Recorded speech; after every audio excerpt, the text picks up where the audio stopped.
Welcome to another episode of Diversity Dish. Today's episode is sponsored by VIP Discovery Dates with Sedie. That's me.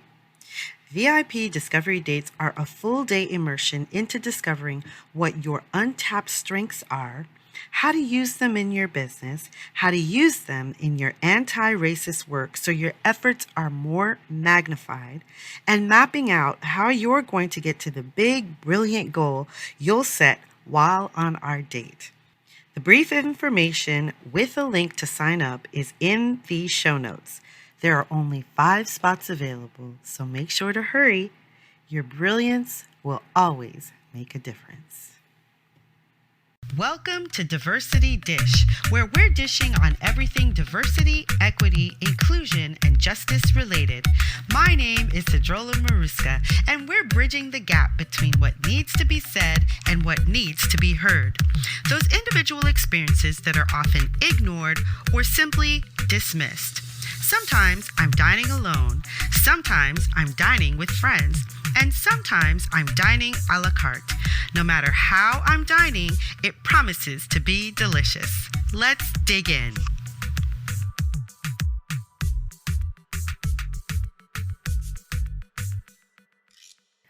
Anani is an entrepreneur and a consultant.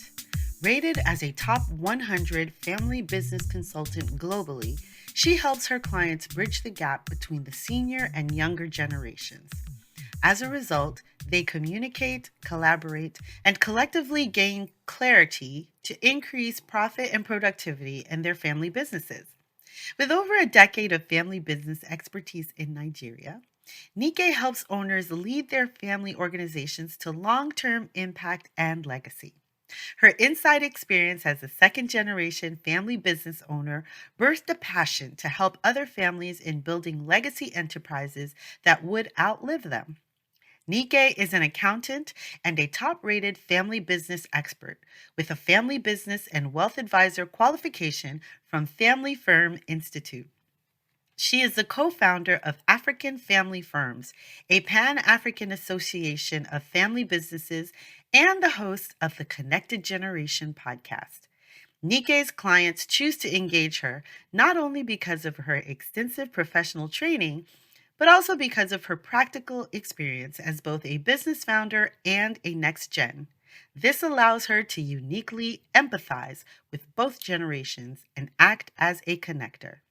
Nike is a champion for diversity and celebrates the uniqueness in every individual family and business.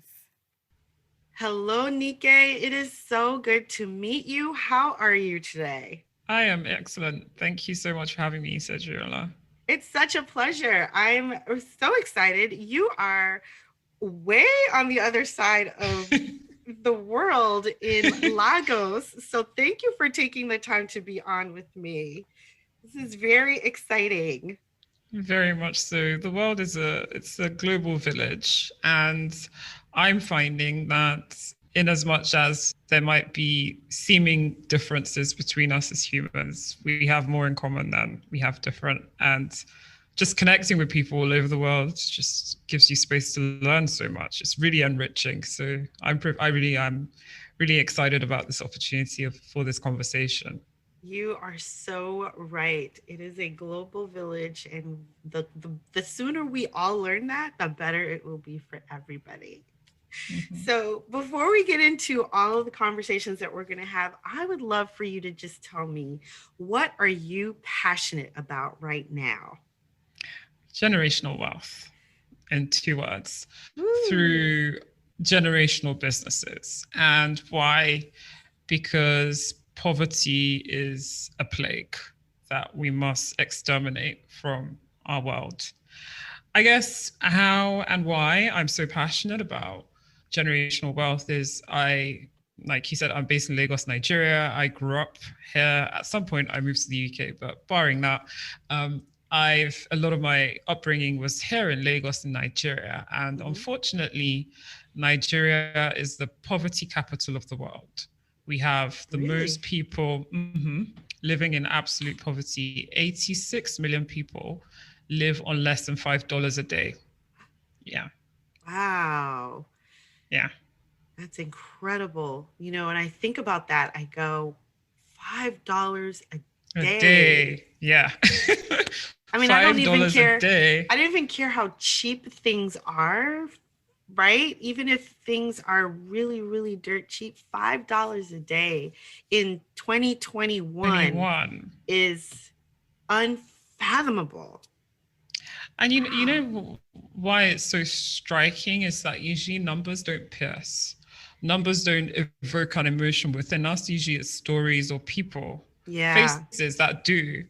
But the enormity of this poverty really does move on, because it's just completely astounding. Poverty obviously is, lack of cash, lack of money, lack of assets, but beyond being able to meet one's physical needs, it also, I believe, it robs one of one's dignity, Mm-hmm. and also it shackles one's mentality. So Mm-hmm. it's beyond just lining of our pockets and providing financial freedom and financial prosperity. It's taking ourselves away from a bondage. And if we can really focus on building sustainable generational wealth through generational businesses, we set our future descendants free from this plague, from this Mm. bondage. There's a lot of talk on social media. I am my ancestors' wildest dreams. Mhm. I've seen it. Yeah, I mean, can't we bring that into reality really through providing a platform for our descendants, not just to do our ancestors proudly, just for our generation, but to build something that would outlive us. That is the true meaning of legacy. So I've always been very plagued by the extent of poverty Mm-hmm. in Africa, where I live, but Mm-hmm. also when you turn to the US, it's the same thing. It Yeah. seems that wealth has a color, Mm-hmm. all over the world. And how can we, as a community, systematically begin to reverse this trend of generational poverty Mm-hmm. to build true, lasting generational wealth? Yeah, it's a very good question to ask, and I ask it a lot of times because I realize that the conversations that are had at different dinner tables around the country or even around the world, if we're talking about our shared community, really depends on what the matriarch and patriarch of that family are or have been or are or understand the understanding that they have of money. And one of the things that is glaring is that there isn't financial information provided in our schools. We don't have Mm-hmm. financial education provided to us. So it depends fully on conversations that are being had at home. And those conversations are not always informed to what you're talking about. Mm-hmm. So it makes a lot of sense so I think that in order to break that cycle, there has to be more education around the finances and the financial wealth and how it works and why it's important in building that legacy, as you Mm-hmm. say, for the next generations, right? I completely agree. And I think another way outside of the home is we're social beings. Mm-hmm. We love our tribes. We love our communities. And a key way we can learn is through our social networks. Mm-hmm. Through, unfortunately, we haven't had that privilege historically, right? Where we've had this collective wisdom, this collective knowledge that we can impart and pass on. But we can be intentional as a people in cultivating communities. So, for instance, I am the co-founder of a nonprofit community of family business owners across Africa. And the reason for that is that I recognize, like you were kind of alluding to, that wealth building, entrepreneurial skills are not just often not taught, they're caught. Right. And it right, and if you've got the privilege of being in proximity to someone that has those skills, then you might catch them, right? But like we said, wealth has a color, and so there's a inherent bias in terms of people like yourselves and I are unlikely to have access to such information. Mm-hmm. But if we're systemic and intentional about building communities where we start to teach each other about how to do such, then we stand a better chance of freeing the next generation from this generational poverty. Because social capital is something we overlook. Mm-hmm. We often think of financial capital as a source of wealth, but social capital, you can take it to the bank. You can take it to the bank. You can. The people, your network is literally your net worth, as is often said, right? So how can we socialize our learning? I think it's something else we need to be thinking about as a community. Right. It kind of goes in line with that saying that says, the 5 people closest to you inform who you are and what you do. And Yes. So what you're saying is, let's create communities of more than 5 people, but let's have these people gain this information, share this information, and use it for the betterment of this community as well. So I'm totally with you on that. So you are a family business strategist. Mm-hmm. Can you tell us a little bit about what that means? Because I don't know that's, Yeah. It's not necessarily clear. So as I was speaking and explaining that I'm passionate about generational wealth through generational businesses, and usually businesses that transcend generations often are family businesses. So businesses that are either majority owned by individual family members as opposed to institutions, and or controlled on the board level or management level by family members, as opposed to, again, like a third-party corporate. Mm-hmm. Often family businesses have unique challenges because they've got this weird confluence between family and business, which mm-hmm. have completely different objectives. Mm-hmm. Family is a nurturing unit where we want psychological safety. We want to feel loved, appreciated, and everyone has a voice and everyone's treated equally. Business is a little bit more ruthless, and it's performance oriented. It's mm-hmm. not your emotional bank. It's more like your traditional bank. We want a return on investment. Right. And it's about the 3 Ps: profit, performance, productivity. And we're treating people not based on, equal treatment, but really whether it's merited or not. And when you have this confluence of these 2 conflicting systems, it gives rise to unique challenges. Like if a child starts working in the business, how do you remunerate them? Are you remunerating them as an employee, or are you providing an allowance as a child? All these sorts of issues can have wider effects on non-family staff that, for instance, have been in the business for many years. I've built this business with you from scratch and are just looking at Johnny that just strolled in and might get an allowance or might just go straight to the boardroom without going up the ladder. Mm-hmm. But my particular jam is moving businesses past the first generation. In my country of origin, only 2% of businesses will outlive their founders, compared to 33% globally. Mm-hmm. 2%. Wow. Yeah, your face was like, yeah, like really? Yeah, what? 2 compared to 33. And so my specialism is really helping families at that transition where mm-hmm. the founder wants to retire, the next generation want to come in and take over the leadership of the business, whether hands-on or behind the scenes. And I help to facilitate that generational bridge to cross over successfully. Right. So that's what you call the next gen then, when you're Precisely. Talking about next gen. You're talking about the people who are next in line from the founder of the business. Yeah. Got it. Yeah. And it takes different dimensions. Mm-hmm. Quite often we're thinking about just the business sphere. So when we're talking about the next generation, I'm not necessarily talking about those that would succeed the founder as the leader of the business. Mm-hmm.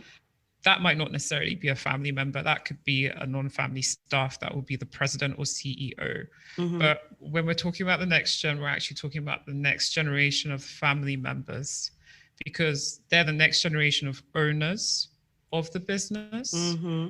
next generation of the family leadership of the business, of family leadership of the family, not the business. Right, right. And actually, as owners of the business, will influence the management of the business. So they're critical change agents in the family business system. Right. So how do you go about facilitating something like that? Let's say you're working with a company and the owner is not, they're thinking about retiring, let's say in like 5, 10 years. Is it that they have already brought the next generation into the dealings of the business, or is this now when they're thinking about bringing them in and then that's when you get involved? Either. Every family is unique, every family business is unique. Right. There's all sorts of dynamics going on. Sometimes founders don't even want to pull back. And Right. sometimes, I don't know if you've seen Succession or unauthorized living on TV, all these TV sitcoms. Okay. And there's the one, unauthorized living is based in Spain, and it's based on a family business. The family business owner, actually, he finds out he has dementia, but he decides he's not going to tell his family members. And then he's quietly plotting who will succeed the business. So sometimes founders are really reluctant to let go, and they're avoiding their mortality. Sometimes I'm pulled into the room by the next generation family members that are like, look, we need a plan. We need to get mom or dad to pull back a bit, and we need to understand what's going to happen when the inevitable happens.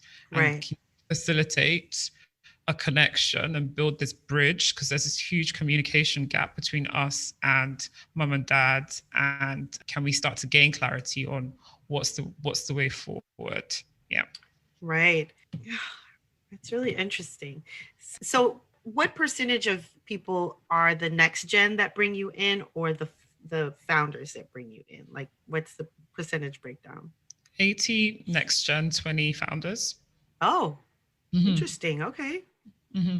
Because I'm a next gen myself, and I think the industry at large has, we can talk about this, has been dominated by old white men.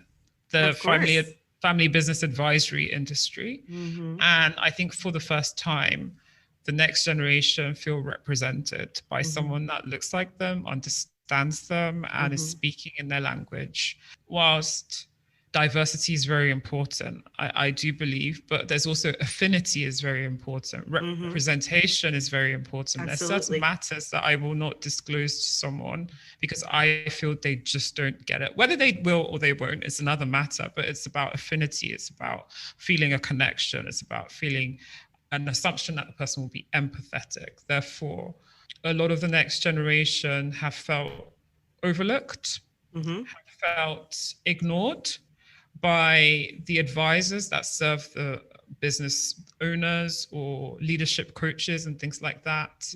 Because unfortunately, they don't write the check. Everyone looks to the person that writes the check as the most powerful in the room. Right. And I think that's just a whole load of nonsense. But many, many reasons. I can tell you why. Ethically, it's wrong. Commercially, it's wrong. Yeah. Ethically, it's wrong because this founder is going to eventually pass this business or something onto the next generation, whether it succeeds or not. Therefore, I worked in professional services. I worked in Deloitte for 4 years in the UK before I moved back to Nigeria. And we would have to define who is the client. And in situations like this, we would actually end up concluding that the family unit is the client because they all benefit from the services. Therefore, we have to take into consideration the perspectives of different people, not just one. So ethically, it's wrong. Commercially, it's absolutely wrong. By 2050, the industry anticipates that $90 trillion will move into the next generation, it will pass hand into the next generation. 90, the biggest intergenerational wealth transfer that has ever happened in our history will happen in the next 20 to 30 years. So these folks that you're overlooking now, tomorrow, they're the ones that will actually be, holding the checkbook. They're the ones that are making the decisions. And the data suggests that 90% of next gens, when they have the power, once the founder transitions, they change all the advisors. They change the family business advisor, the lawyers, the accountants, everyone, because they feel that those folks represent just the founder. They never had a voice. They were never acknowledged. They didn't have a say, and they now want to exercise that power. So it's unethical. It's not commercial. So yeah, a lot of next gens tend to approach me. Sometimes I work just with the next gen. Sometimes I work with the whole family. Right. Wow, that's really interesting because, and I didn't realize that they would switch up everybody, but it makes perfect sense, right? If all these people were just talking to dad before, never acknowledging me, now all of a sudden, how are they going to shift their thinking, and how am I going to shift my thinking about them? They now have to see me as the person holding the checkbook, so to speak. Exactly. And I have to see them as working in my best interest. And that can be really hard. So it's like, nope, I'm going to just go with all new people, like exercise my power, as you just said, and just go with all new people. It's really interesting. That's a lot of money also that's going to be transferred to the next generation. Oh, yeah. And when you consider that the majority of that is going to be transferred within the hands of white people, it's even more perplexing, because I think we mentioned it before, but that money is the power. And not having that, is a problem. Here in the United States, I know that the wealth gap is 10 times higher for white family than it is for Black family. Wow. So you talk about generational wealth, and we know and understand that a lot of that, even if it's not in business, the way that you're speaking of it, but it is in assets, right? Yep. The assets that you pass down, even if you're a novice and you're looking at the real estate market, and you go back in history, because all of these things are public record on a particular property, you'll see that when grandma probably built the house, or grandma and grandpa built the house. And then so when they passed and mom received it, it was worth 200,000 more than when they built it, right? And so now mom is holding on to it, and you're looking at it going up and up and up. And it's incredible, because now by the time the next generation gets that piece of property, it's going to be 500,000 times the worth that it was when it was built. And that is simply being passed down, and you can take the equity out of it. You can borrow from it. And that is something that has not been within the Black community, because we were not allowed into certain markets. So as I think about what you're saying in business, it translates for me in that way and in so many other ways. So when you're talking about helping families build a business, you're talking about helping them build a legacy business. What are some of the roadblocks, not just internally, but externally, that can be holding it back from coming to fruition? And your face is like, oh boy, yeah. Oh, where does one start? Sorry. Largely, it's internal, not external. Okay. Think about it. Entrepreneurs are seasoned folks that have built a business for a generation, 30, 40 years, and it's been growing. But this stressor point, usually it's that point of handover. Usually it's when the founder passes away or becomes incapacitated, because there hasn't been a proper succession plan to have someone else take over. And usually the reticence for the founder to get into succession planning is a fear of death. And retirement really is type A personalities that are high achievers. Yes. They don't want to retire. Yeah. They're like, why would I be confined to do nothing? They're not interested in retiring. And Right. if anything, it's the reminder of that they're nearing mortality. Right. Psychologists call it mortality salience. The older you get, the more aware of the fact that you're going to die. Yeah.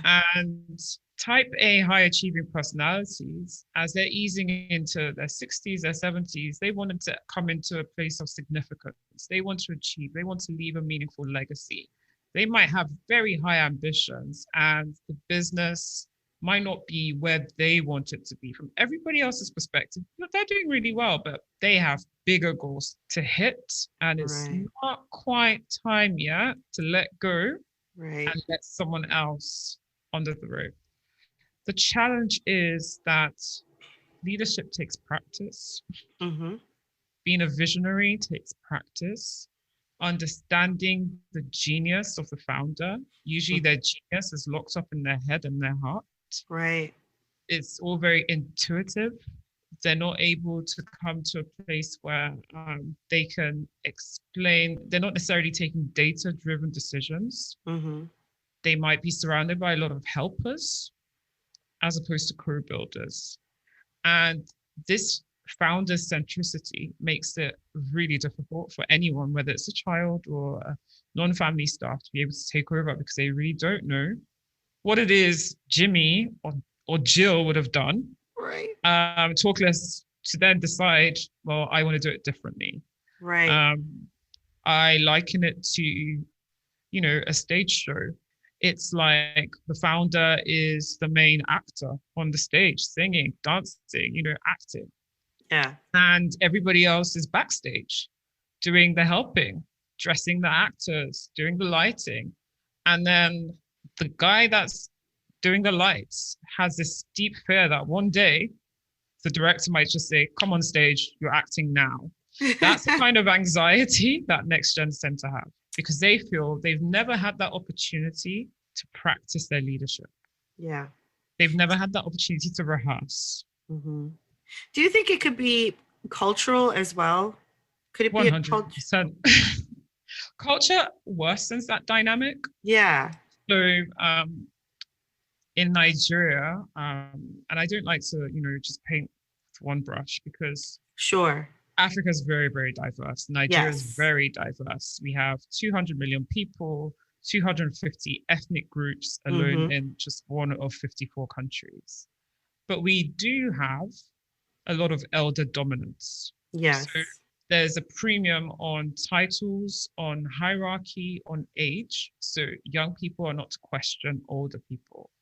And so what that leads to is leading from a distance. So it's more like ruling as opposed to leading. Right.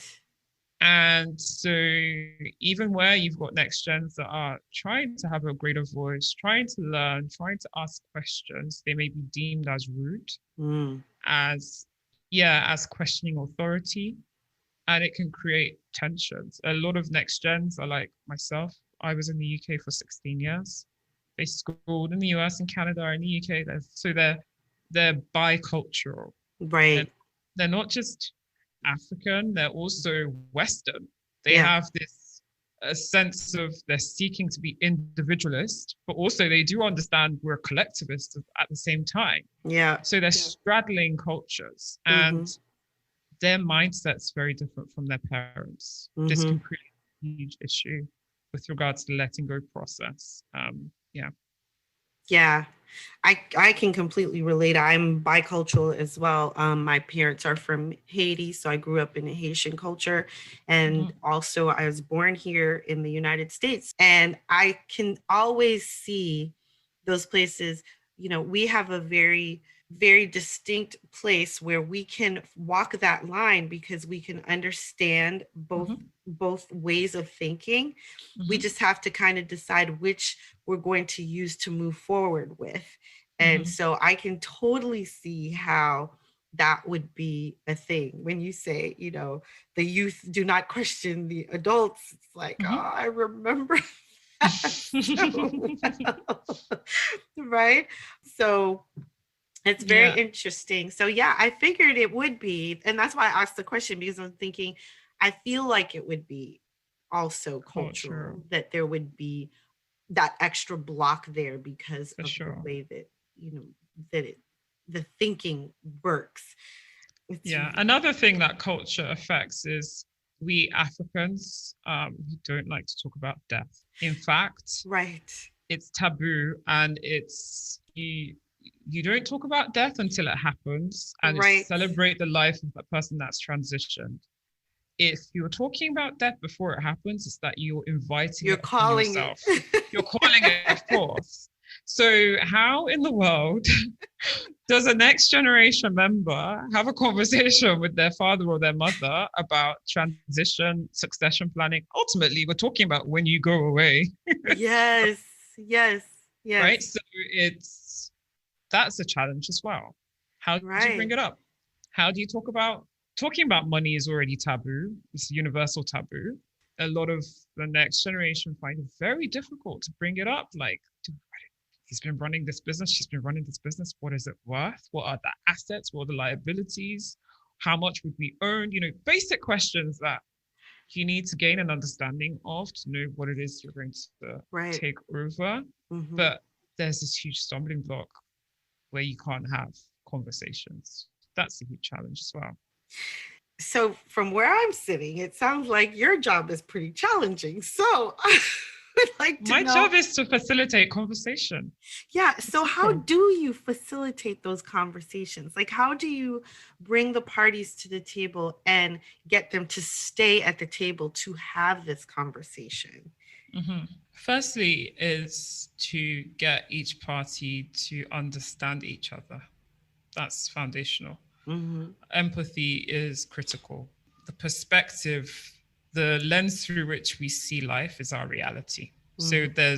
we all have our subjective realities, and then there's an objective reality. And I'm not sure they ever equate to one another. It's Hmm. the coming together of our subjective realities that gives us the objective. Hmm. So getting each party, each family member to understand the way, the lens through which each person sees things. Hmm. What are their fears? What are their ambitions? What are they seeing? What are they hearing? What are they feeling? We literally empathy map it out. I was listening to a podcast with Will Smith, and he was saying that he believes that everyone should be an actor, because when you're an actor, you're not grounded in your truth, you're not grounded in your opinions, you're not Hmm. grounded in your reality. You have to suspend that and be able to take on someone else's persona and see the way they look through life. And I encourage my clients to do the same, to be able to then meet each other halfway, to feel what each other feels.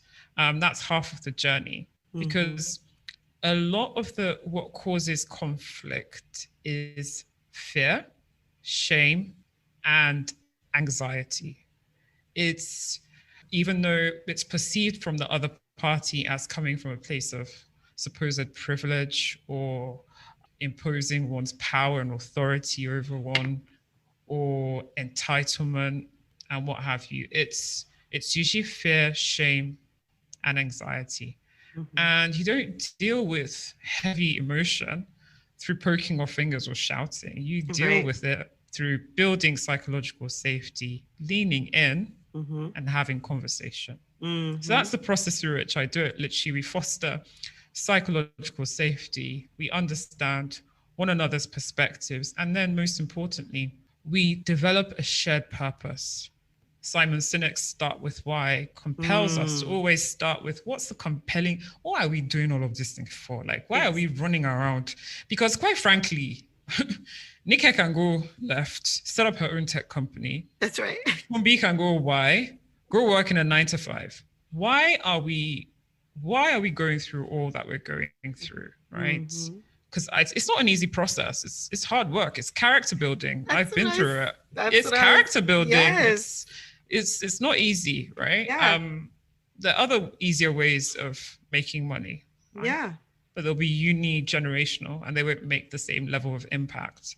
So it's until the family gains full clarity on what's our compelling purpose? What's our compelling reason for each of us as a family of 5 or 6 or 8 or one to stay together in business? Or what's our compelling reason for each of us to stay together investing? Mm-hmm. Who are we as a people? What are our values? What's our vision? Mm-hmm. Where we heading to? What's our mission? And then what's our shared history? Because contrary to a lot of people's opinions, history matters. Mm. History matters so much. We are born into someone else's story as individuals, Mm-hmm. as societies, as families.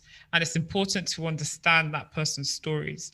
Quite often, we accumulate these stories very unconsciously.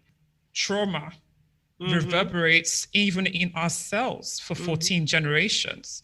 So just imagine the different traumatic events that might have happened in your lineage and have Mm-hmm. affected the way you and your family see things. It's really important to unpack that to, for instance, things that usually are dividing or cause issues or friction in families is what's the role of women in the Mm-hmm. family business, or nepotism, sibling rivalry. Mm-hmm.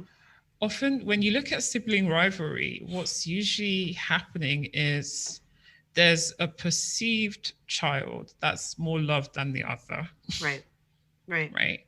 And it's usually because of some dynamic. It could be that, I don't know, mom had a miscarriage just before that child and had this child. And so, for whatever reasons, it's trauma is usually impregnated in these types of dynamics, and it's Right. important to unpack that history. So, what's our shared history, and what part of our history do we need to address to build up upon it, and what's the narrative we are choosing as a family to build upon?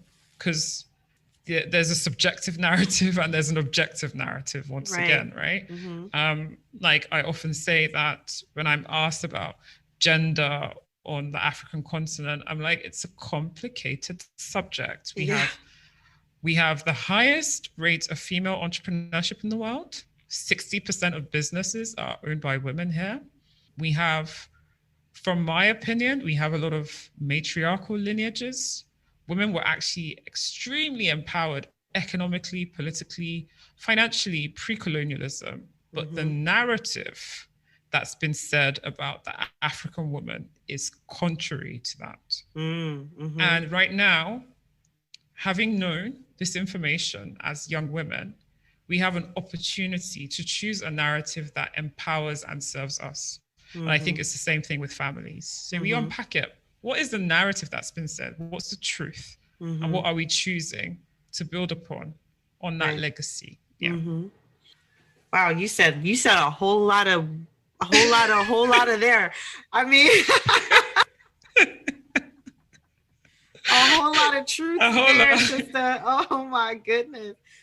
Because when I'm listening to you talk about coming to the table with empathy, isn't Mm-hmm. that what needs to happen so that we can actually confront this thing called racism and It's a this life thing? skill. But it's It's a something. life skill. Yeah, it's so important being able to come without all of your without needing to be right, Yep. without needing to be on top. Yep. When you come to the conversation without needing to be right and without needing to be on top, you'll get so much more done. It's And this is humility. exactly, and this is not just, when we're talking about race relations or anything. This is talking about, like you're saying, it even in a business, when the CEO can come to the table and leave the CEO title in his office and come to the table and say, "Hey, let's just talk about what's happening with the company." And people Exactly. feel free and empowered to go ahead and speak the truth, their Mm-hmm. truth, or as they see it, the objective, subjective, what have you. That company will do so much better than any other company because people are coming together as authentically Yeah. and with empathy without having to be right, and creating, cultivating ideas that Yeah. are incredibly innovative. So when you said that, I was like, yes, that's right. I just needed you to keep talking so I didn't scream. 1000%. It's all about that what you just landed on, that diversity of thoughts. Yes. Because when you suspend humility, you are the custodian of ideas, of solutions, and you're surrounded by helpers to just execute your ideas. You just give out the instructions and they implement them. But when you suspend that, move from rulership to leadership, and you're able to have those surrounding you be builders with you, you're not carrying that cross of being the one with having to have all the ideas, having to have all the solutions. You're having better quantity of ideas and solutions coming forth from your people, and quality of ideas. You're empowering. It really is. To me, it's just like, it's so obvious that it's so much easier than this style of leadership that has dominated in not only corporate and family businesses, but even in politics. That's for another day. But African politics, jeez Louise. Jeez Louise. My president is doing some interesting things at the moment. He banned Twitter. Because no, you need to listen to this, people. Like, this is we've had a lot of insecurity in the nation, and in a certain part of the country, the Southeast, there was violence and there was burning of, I think, an election office and election commission office and a police station. He goes on Twitter and issues out a threat to these people from the Southeast, threatening them, referring to the Civil War, in which it was genocidal. 3 million people were exterminated during the Civil War. So he refers to that. Obviously, that gets people very riled up. People petition Twitter to take down the post. Twitter takes down the post, and the president then the next day announces that Twitter is banned and you can be prosecuted.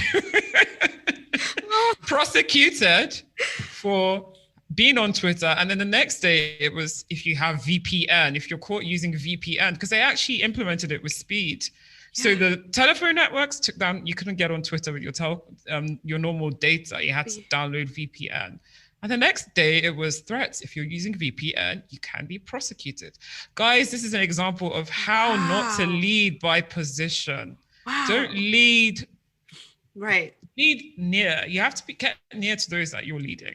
Yes. You can't rule from afar. Right. There was no consultation. There was no understanding. There was no conversation. It was even illegal, quite frankly, right? It was against the Constitution. Right. But when you lead from a distance, when you don't engage with those that you're leading, it really does. It creates so much issues and friction. And it's a them versus us. You can never understand those that you're leading, and they will never understand you. I can promise you, my people are still on Twitter. They're cussing this man out every day. Every single day. Yeah. His initiative has failed woefully. So he hasn't won. The people haven't won. The economy is losing, I think they said about $100,000 every 10 minutes from this Twitter ban. Yeah. Every 10 minutes. Yeah, but, and it's really essentially a temper tantrum, and it's affecting people's lives, and he can't even see it. He can't. So incredible. Yeah. So empathy. Empathy is key. Empathy, right? Understanding, putting yourself in. It's the key to a lot of things. Empathy is a key to a lot of things. Having the conversations. It's a key to understanding and confronting your biases as well. Because you have to empathize with someone to understand how what you're doing is affecting them. So you have to, in order to do that, you have to exercise empathy. Yeah. So, yeah. And when you talked about the trauma that it can be historically passed down, that same need also for dominance gets passed down because it's how you've been informed, right? This is how you've been informed. So I'm feeling as though it's a different paradigm, it's a different way of being when we're talking about different races of people doing business, or even different genders. I think women do business differently than men if they allow themselves to do that, right? And so Black people would do different business than white people because of what's informed them in their lives. Not saying it's better or worse, saying it's different. And understanding that and appreciating that and allowing that to be the case. Because the way that you're speaking in terms of how you would work with countries or families there in Africa, you're talking about going back historically. You're talking about informing yourself about what trauma or what it is that you're carrying through history to bring you to where you are. I've never heard that before. I think a lot of us live very unconscious. We're unconscious of who we are and what's shaped us. Like I said, we're born into someone else's story. Yes. And you have to, all of us, we're all born into, and you have to be conscious and decide what parts of the story am I holding on to and what am I letting go of. But that process of empathy, it requires deep listening, right? It's not for eye service. It's not, we're just holding a family meeting and because so-and-so said we have to, and I'm just going to, let them just talk and we're just going to go back to business as usual. It doesn't work. And I think that has strong parallels with the race conversation. It's having the ability to truly listen with your head and your heart and to what's said and what's not said. It really requires a lot of emotional intelligence to ground all your suppositions and just suspend them, your assumptions, your perspective, levitate above that and truly just meet the other person where they are. Sometimes a meeting might just be you listening and you not talking. You absorb it. Think about it, mull over it, and then the next meeting might be you responding to that.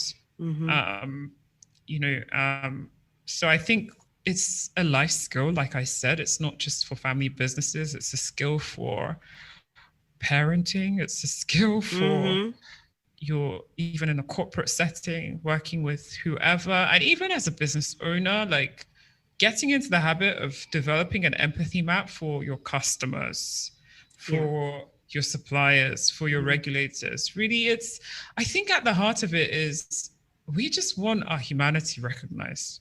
Thank you. As individuals, we just want to be seen and heard. We're not machines. Right. That's exactly right. We want you to acknowledge that there's been a searing of our souls through what we've been through. Each of us, we're all longing for that. Right. And I think for some reason we've moved away from that humanity in the business world and we think we're just machines and we're just doing business. Yeah. This is all about human connection. Right. And it's really, businesses usually is really a collective.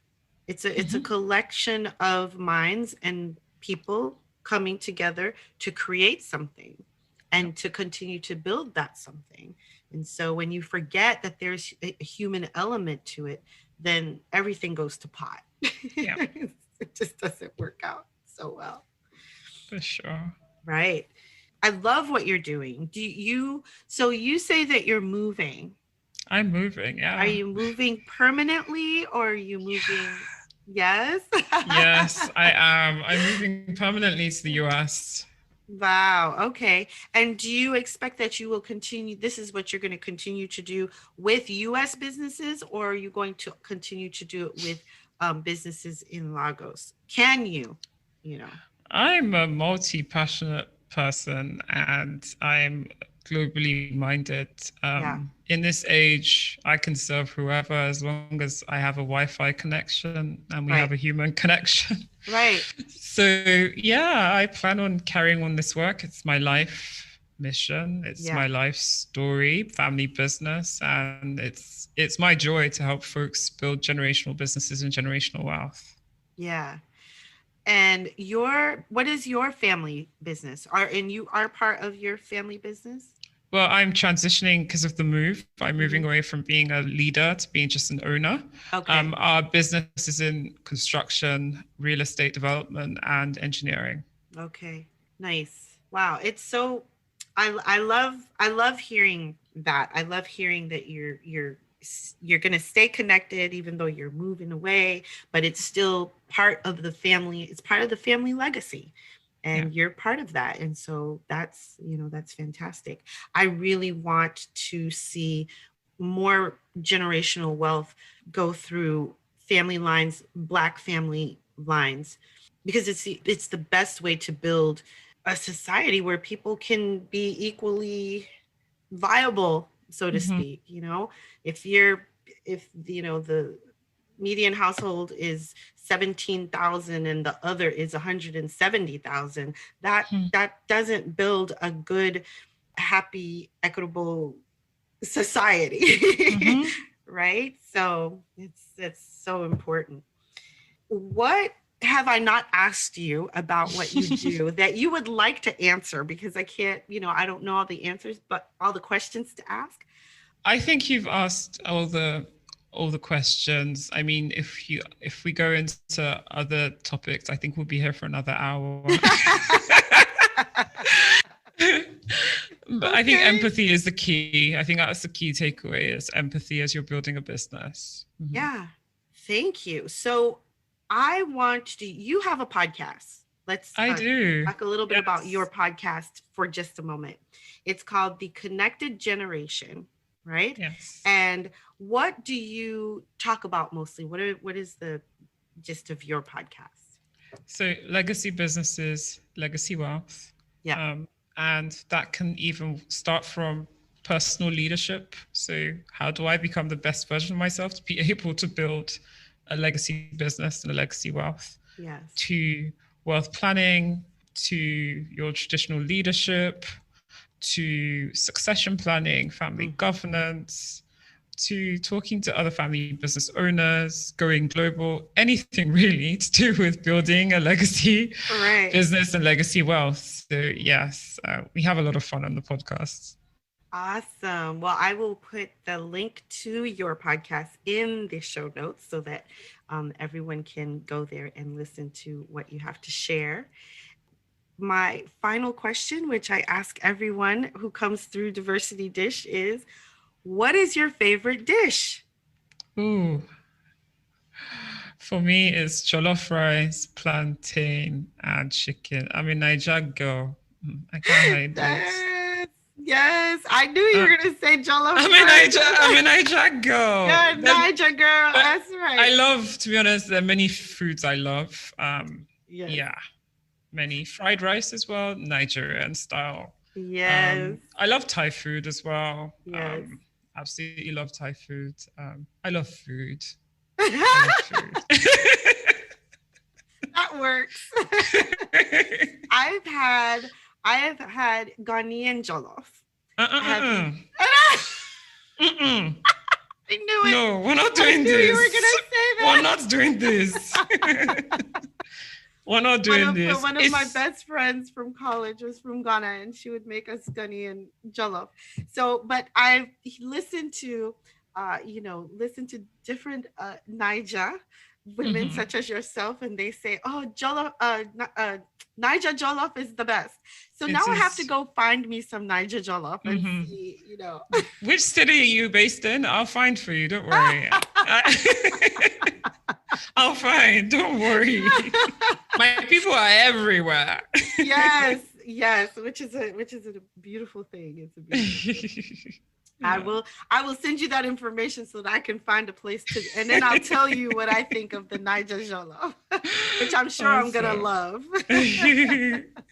Well, thank you so much, Nike and Anani, for being here on Diversity Dish. You have really given us a lot of information to mull over and to think about as we move forward. And, you know, I hope more people will consider that the generational wealth is where it's at. And the family business, being part of the family business, whether you're just an owner or you become a leader in the business, is also important. So thank you so much. Thank you. I really, really enjoyed this conversation. It's been so much fun. Hey, did you enjoy that episode? If so, please be sure to subscribe, download, rate, review, and share. It would also mean the world to me if you became a patron over at Patreon. The information is in the show notes. Thank you, and we'll see you next time.